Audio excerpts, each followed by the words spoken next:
Welcome to Vsb News Online for Wednesday, February the 11th. I'm Charles Webb. Bermuda moved a step closer to having gaming today when government rolled out the first 3 of the 5 members of the brand new Bermuda Gaming Casino Commission. Tourism Development and Transport Minister Sean Crockwell identified the 3 as Chairman Alan Dunch, Deputy Chairman Gary Medeiros, and Dennis Tucker. Mr. Crockwell outlined the role of the commission. The Commission will be entrusted with regulating the industry and ensuring compliance and best practice at all times. The Commission will be the only entity that will determine who receives a casino license, and the transfer of a casino license without a fresh application to the Commission will be prohibited, and license holders are required to report any material changes in their circumstances. The Commission will also have power to approve the layout of a casino, gaming equipment, and hand out licenses for key casino employees. Minister, you see here that the commission will also have the power to approve the layout of a casino. Are we to assume that these distinguished gentlemen know enough about casinos to approve the layout of a casino? They certainly will, and they will, first of all, the regulations will speak to that. So there will be a minimum size and a maximum size. And we'll be looking at the gaming positions and what is financially viable for the size of our casinos. So, for example, if an applicant only has a small property and can only have a certain amount of gaming positions, it may not be economically viable for them to get a license. So all of that will be determined through the consultation that we have with our advisors. And as we develop the regulations, all of that would be evidenced in the regulation. Where are they going to get this grounding that they're going to need to start making these kinds of decisions? We have identified some jurisdictions which we think will be useful because of some analogy with what we're trying to do. For example, there are some Midwestern jurisdictions that are small, like Bermuda, and therefore their experiences may be more analogous to our experience. We're looking at Ohio in the first instance because Ohio set up their gaming industry in a very quick fashion as well, and they've done it very well. In fact, most of the individuals that I've spoken to in terms of our advisors have recommended Ohio as one of the best regulatory bodies and jurisdictions out there, as well as Maryland is highly regarded. So, I mean, gaming is everywhere, as you know, and so we have quite a few areas, but we're going to be looking at areas that are close to us and that have some importance in terms of our structure, our size, and the circumstances that we're under. Concerned that the measles outbreak in the United States might make its way to Bermuda, which has been free of the virus for 25 years, may have been realized. Today's release on the subject is read by Vsb News' Brian Darby. The Department of Health can confirm that the Epidemiology and Surveillance Unit is investigating a suspected case of measles on the island. Close contacts of that individual are being informed and advised. No cases of measles have been identified in Bermuda since 1990. However, measles are still epidemic in many parts of the world. Outbreaks can occur in Bermuda where unvaccinated groups are exposed to imported measles virus, or susceptible individuals traveling to areas where measles is occurring. The current outbreak in parts of the United States poses a particular risk to Bermuda. Measles can cause serious complications such as pneumonia or encephalitis, and prevention of the infection is important. Fortunately, measles is a vaccine-preventable disease. If you or your child has not been vaccinated against measles, contact your physician for advice. For measles vaccinations, children should visit their pediatrician or the child health clinic located at Hamilton Health Center on Victoria Street. Assuring adequate protection from measles and other vaccine-preventable diseases is especially important prior to traveling abroad. Brian Darby reporting for Vsb News. Buoyed by the 45% increase in first quarter bookings thanks to the pink sales strategy, Bermuda Tourism Authority Chief Sales Manager Victoria Isley was happy to talk to Vsb News about what constitutes Bermuda's strategy for the year ahead. The real strategy is to get in hearts and minds of the right traveler And that's really what we've been focusing on, really starting in the fourth quarter of last year and rolling really strongly into the first quarter of this year. And it's targeting the right people with the right message at the right time, and doing that through the travel chain. So just to give you an example, we just got off the phone prior to this call with our team here in New York with the Delta marketing team.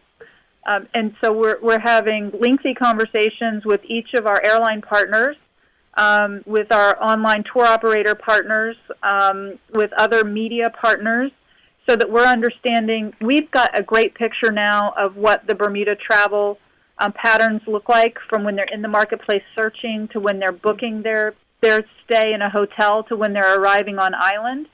And now we're breaking that down with each of our air partners so that we're understanding what the dynamics look like for a Delta traveler versus a JetBlue traveler versus a British Airways traveler. But we know that in order to get a traveler on a plane, we've got to get in their hearts and minds first to actually inspire that desire to come to Bermuda. And that's really working the whole entire decision-making funnel and the travel chain, and each of our partners in that, and importantly, off-island and into on-island, because at the end of the day, the Bermuda Tourism Authority doesn't set price, and we don't, whether it's an airline ticket or a hotel room, and we don't control the ultimate experience. So working with the travel partners in that travel chain is really critical to making sure we're hitting on all cylinders to get that actual, airline ticket purchased, hotel purchased, to get to that ultimate experience. But you've got to get to desire first. There has been some good news on the economic front. The government has announced that the rate of inflation is down and retail sales are up. Consumers are now seeing significant benefits from the collapse of the world's oil prices, according to Vsb News' Chris Lodge. In December alone, gas cost almost 9% less at the pump than it did a month earlier. This according to the Consumer Price Index released last night. Belco's fuel adjustment rate plunged 26%, meaning lower electricity bills. Despite the slide in energy costs, the overall cost of living rose marginally in December, with the annual rate of inflation in December at 1.5%. That is down from 2.3% in November. Prices in the health and personal care sector were 7.2% higher than in December of 2013 and were the biggest inflation driver. Food prices falling 0.7% in December, this thanks to holiday discounts offered by stores. Meantime, retail sales in Bermuda have recorded their biggest monthly jump since before the start of the economic downturn of 2008. Sales topping $107.7 million in December. Now that represents a 6.3% jump in the total retail sales index before inflation, this compared to December of 2013. The largest increase by sector was a 59.2% increase in sales of motor vehicles. All sectors registered an increase in sales apart from service stations, which had a 6% decrease. Returning residents declared overseas purchases of $7.5 million in December. It's now 5 years since Bermuda has recorded a month with a higher total of retail sales. I'm Chris Lodge, Vsb News. Government is fulfilling its throne speech pledge by acknowledging the importance of culture and the arts, and in so doing, 3 local entities were today awarded a total of $20,000 of support from the Cultural Legacy Fund. Community Culture and Sports Minister Patricia Gordon-Pamplin made the presentations. The original and continuing intent of this initiative is for government to provide tangible support for projects that promote, sustain, celebrate, and educate the public about our cultural heritage and the arts. Government recognizes that it has a major role to play in the preservation, promotion, and celebration of Bermuda's culture, folk life, and heritage. Grants provided through the Cultural Legacy Fund will go to Kamala Cannonier to assist her in the production of a series on Bermudian cuisine entitled Tastes Wow. This series will be posted on YouTube. We are also pleased to provide some funding support to the Bermuda National Gallery's Youth Camera Action Program. Our support makes it possible for this initiative to be offered free of charge to public middle school students for 3 terms.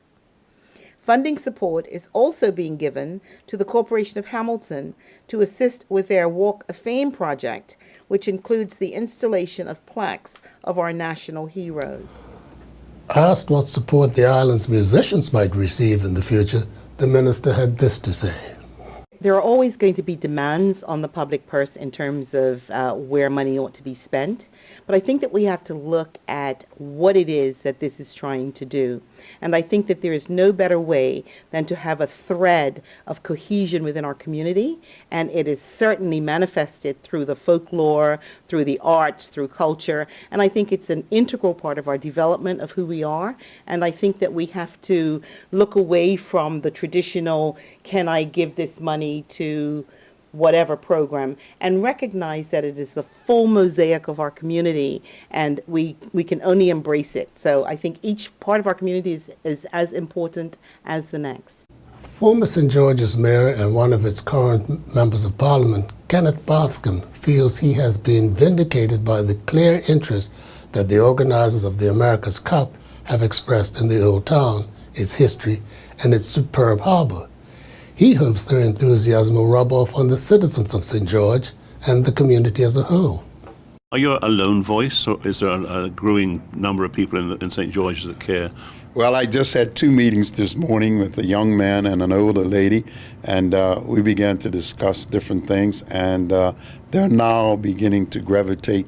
And as I say to people all the time, I irritate some people, that's their business. I'm not a fly-by-nighter. I don't speak about something for 4 days and then let it go. Once I hook into something, you will be aware that I will keep it going, and eventually people will come on board.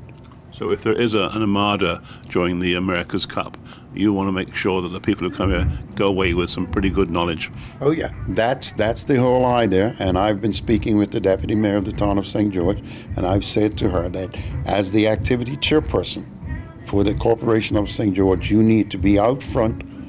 You need to be talking, you need to create a fire, you need to create a vibe where the folks will want to come. Now, I had the opportunity about a month ago, whilst on the ferry, talking with some folks, and the gentleman is directly involved with the French team. So I went into high mode then, just by having a conversation, and found out he is a major player with the French sailing team. And he was impressed. Of course, and they're due to come back, and I said, please come to my town. Gave him my numbers. I said, you have to come to my town. And I continually tell people that we have the greatest little harbor in the Western world. And I don't believe that we as St. Georgians capitalize off of the fact. But my envision for this American Cup is that folks will sail to Bermuda, go and watch the race during the day, and come back to St. George's in the night. So there's an opportunity for all of the businesses to get on board and make some economic boost out of this particular. Are you looking at the coming budget with any personal interest? Well, personally, I know that the budget's going to be what we would say a bit of pill for folks to swallow. But in the interest of the country, I'm just asking for folks to bide their time. Things are beginning to turn around. There will always be naysayers. So what we just need to do is stay focused, and eventually, as people see things beginning to improve, they will come on board also. Their purpose of going to Washington was to be the first international graduate of the Community Anti-Drug Coalition of America. But the Bermuda Coalition came back with more, and they are now well armed to focus on one of the island's major social problems, underage drinking. Here's Judith Burgess, chairperson of the Bermuda Coalition. Our focus going into the forum was to look at underage drinking. So many of our workshops that we attended focused on underage drinking, and we could see where the other coalitions had caused a decrease in this within their communities. That was one of our focuses. So how would this prepare you for tackling underage drinking in Bermuda? Definitely the strategies that they used will prepare us for that, plus the fact that we need to ensure that we have the right data to be able to do that, and we also need to have the right partners at the table when we're doing this. One of the workshops that I found of particular interest was of the social hosting laws that they have in the United States, something that we definitely don't have in Bermuda. So we would be looking to partner with any agencies that are going to be looking at social hosting laws, particularly when it comes to underage drinking. When you talk about underage drinking, what age are we actually talking about? Well, if you look at the stats that the Department for National Drug Control have out, they've actually done surveys from primary 6 through to high school. And from primary 6, there has been use of alcohol, believe it or not, ages 8 and up. So now, how are you helping parents to address this issue? That is one of the strategies that we will be looking at, which is education and awareness, letting parents know what is actually happening, making sure that they understand the statistics and what is actually happening with our school children, their students, their children. So definitely the education and awareness will be one of our focuses. And now we turn to Earl Baisden with the latest from the sports desk. As we reported last week, Christian Burgess will have the opportunity to play in the Caribbean Premier Cricket League if all goes well during a training camp. Burgess is one of 5 players from the Americas Associates to trial for a spot for one of the teams. We asked Burgess what is he doing to prepare. I've been putting in a lot of work in the gym, and I've also been doing quite a bit of net sessions pre-season training. You've played in the Caribbean before. What are you expecting? Because it's a battle for some final spots. You've seen the draw made for the CPL. So what are you expecting once you get there? I'm just expecting a lot of really hard training. I'm expected to be put through the ringer and to learn a lot and to take my experience back from there and take it and apply it to the Bermuda cricket team. You're a specialized wicketkeeper and a batsman. D.V. Taylor, the same thing. So you know what you're up against with regards to him. How do you rate your chances? I rate my chances pretty good. I feel like if I give it my best and I perform on the day, then I have just as much chance as anybody, really. Now, your game has come leaps and bounds over the short time in your career. What do you attribute your growth to? I would say it's more or less experience, learning my own game and learning what I'm good at and what I'm not good at, and just kind of fine-tune it in and sticking with what I'm strong at. Morcabe secured their first win of the calendar year with a narrow 2-1 victory over Reggie Lamb and his battling Mansfield teammates last night. Noah Dicko scored twice as Wolves got their championship playoff bid back on track and ended an 18-year hoodoo with a clinical 4-1 victory at Huddersfield, who was without suspended Naki Wells. Staying with football news, last night's First Division game between Wolves and Young Men's Social Club and the Premier Division match featuring Devonshire Cougars and Robin Hood were once again called off. Officials at the Devonshire Recreation Club called off the match due to unplayable conditions with standing water filling the ground, making the playing surface too dangerous for the players. The 2 matches have been rescheduled for Thursday, February 12th at the same venue. Bermuda's junior horse riders were recently treated to a complimentary instructional riding clinics by invited Canadian trainer Shane Pearson. As part of its ongoing goal to develop its junior riders, the Bermuda Equestrian Federation sponsored the free junior group clinics.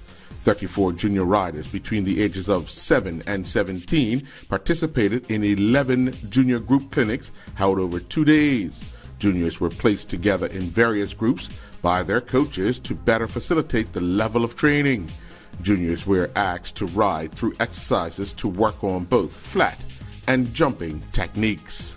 Taylor Ashley Bean and her University of Virginia State women's track and field teammates finished 6th in the CNU Vince Brown Invitational track meet inside the Christopher Newport University Gymnasium in Newport News, Virginia. Bean competed in 2 events during the meet. During the women's 800-meter race, Bean finished 2nd crossing the line at a time of 2:19:24. She then finished 56th while competing in the women's mile race, clocking a time of 6:01:10. Tyler Smith and her ASA college women's tennis teammates opened the 2015 season with a 4-3 victory over NCAA Division I Tuskegee University. ASA is the number 1 ranked NJCAA Division I team in the ITA National Pool. Smith recorded wins in her singles and doubles matches to help her team come through the victory. Smith defeated her singles opponent in straight sets 7-5, 6-love. She then teamed up with Marcino Oliveras, and they won their doubles match 8-5. The Bermuda winter volleyball season continued at the Work Academy Gymnasium with Net A and B played at that facility, while at Cedar Bridge Academy, Nets C and D. The See You Next Tuesdays won the first game on Net A, defeating the Changos 25-22. Hit Me With Your Best Shots then defeated See You Next Tuesdays 25-14. Bogo Fight defeated See You Next Tuesdays 25-22. On Net B, Hit Me With Your Best Shot got the better of Bogo Fight 25-20. Hot Sets on a Platter defeated the Bogo Fight 25-18. And Hot Sets on a Platter then defeated Chango 25-10. On Net C at the Cedar Bridge Academy, the Digs defeated Smash 18-8. The Alphas got by Smash 18-16. And the Alphas then defeated the Blizzards 18-6. On Net D, Take a Hit defeated the Russian Revolution 19-11. The Blizzards defeated the Russian Revolution 18-16, and the Digs got Take a Hit 19-17. In commercial league building action at the Warwick Lanes, Double Trouble defeated Sweet Life 3-1. The Spinners won 3-1 over BTC, while the Braves defeated the Sunset 3-1. The Superstars defeated the Livewires 3-1. Team Unsponsored got by Guard Do It Best 3-1. And the game between the Alley Pals and the BPS Blue Lanterns ended 2-2. I'm Earl Baisden reporting for VSB Sports. Looking at the weather for Thursday, February the 12th, there will be sunny periods with a few showers, mainly early and late. Winds will be northwesterly and strong, decreasing westerly, moderate to strong by afternoon, then increasing southwesterly and strong overnight. We are expecting a high near 66 and a low near 57. This weather forecast is the courtesy of the Bermuda Weather Service. Well, thanks for watching VSB News Online for Wednesday, February the 11th. I'm Charles Webb.